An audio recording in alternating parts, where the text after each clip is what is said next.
What's up? Well, Ubaldo was good.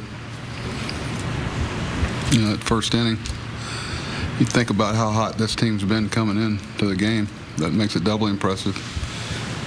And I think Zach had thrown like 13 pitches in 3 days. So he felt good today. We were talking to the outfield about how much you're trying. It's really kind of like trying to find your arm slot a little bit. So we'll see. He may be available tomorrow. Look, Dan talked earlier today about guys in the rotation needing to step up, that Hellickson can't be it to stabilize things. I mean, how nice was it for you to see Ubaldo go out there and do what he did? Yeah, very quietly they have been. You know, if you kind of take it with, you know, Chris cramping up and having an issue there, and it's been a pretty good stretch of good, you know, it's been allowed us to win some games. But, you know, Ubaldo's a good example. Wade gave us a good chance. Of course, Goss pitched well. Chris, before that one, had pitched a couple of good games in a row. So it's good because the teams, you know, you're going to be playing a lot of teams that are going to be giving your best shot because of the, you know, the dwindling of games. You know, there's a real sense of urgency. Does that sense of urgency carry over to the pitch? I mean, this is three good starts after, you know, Hellickson gets acquired. Do you see any sense of like them maybe looking over their shoulder saying maybe it's my spot that he's going to be in? No. No, I think that, yeah, that's a person, you know, you could ask each guy. You know, there's always, you could find somebody that lends some validity to that, but I don't know.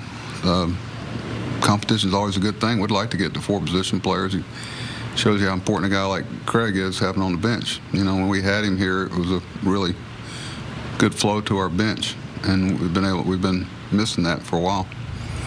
Not just him, some other guys, but who knows? You know, I know we got some people that I want to continue to kind of back off of when we can. So, but carrying 6 starters and carrying 13 pitchers subtracts from something else you can do well. Gentry batting that situation, or are you looking at if you send up a lefty like Seth Smith, they may bring in the lefty, or do you just want Gentry the way? No, they will. And Alexander's, I don't know if he's one of their best pitchers. He's having a great year. I was looking at him. We were talking about him in the advance meeting today. He's one of the few pitchers that pitches like Zach. He's like 96% hard sinker.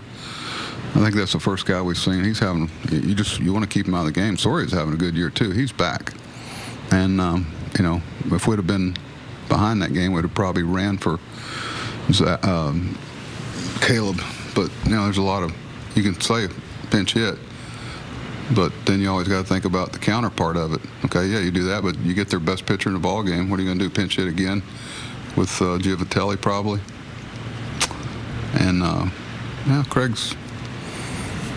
You know, we like Craig in that situation, like all our guys. But Soria's good. Their whole bullpen's been pitching well. You know, let's face it, we scratched out 2 runs.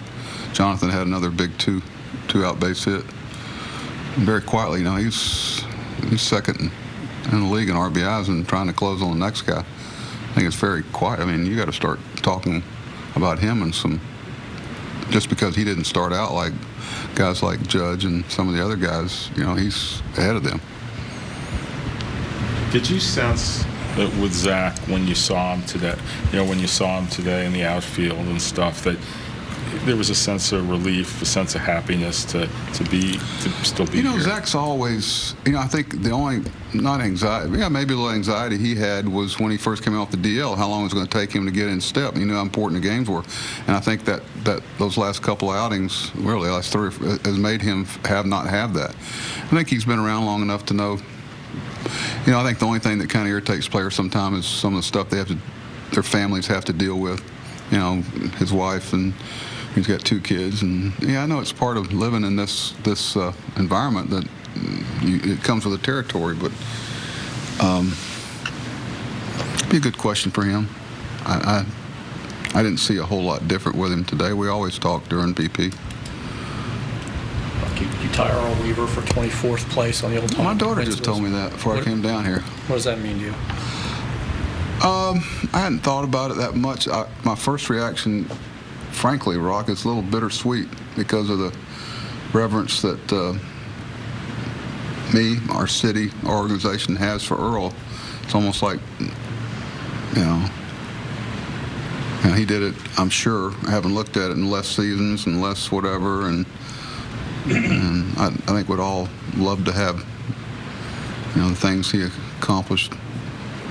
But no, I've actually found a little bit on the other side that I think because, I don't think anything is going to change how people revere him and what he, accomplished here in Baltimore. Well, we obviously got the DL move, but anything more with the DL move with Mark, or anything more on that on the timeline or anything? Well, we're hoping that it's 8 more days. The problem, and talking to Richie and the doctors, he's going to get an MRI in the morning, and I actually think it might be 2 o'clock. Did I repeat that to you? I think it's 2 o'clock. I'm not sure, but we felt like it was going to be 4 or 5 days before he could test it, and you would feel comfortable about him doing it. So you're talking about 6 or 7 there, and then a couple of days, and so it's 10. I'm hoping it's 8 more days, but those things are so unpredictable, it's hard to tell. Well, with Craig, I know you're making the moves based on what's going to happen down the line, but when he's out there, do you get what maybe a game-winning hit for him might mean? Because he's probably going to play a little more now, I guess, while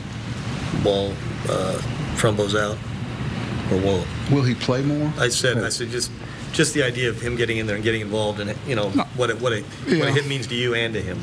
Well, I tell you, anybody who knows Craig, he's always on. He's the type of guy you want on the team. That's why we wanted to bring him in. He defends, he throws, he runs, he makes other teams change the way they play, whether it's a bunt, and he's always ready. And you like to have him on the bench or playing against left-hand pitching, because that's why I like hitting him ninth, because you have the top of the order and Jones and those guys behind him. He can turn it over some. If the ball doesn't hit him on the bunt, he's on first base. But he had a couple of hits yesterday. But it's not September, But we've tried a lot. When he was on the club, it was a really functional bench, and really allowed us to do a lot of things in the last 3 innings that we haven't been able to do. Okay, thank you.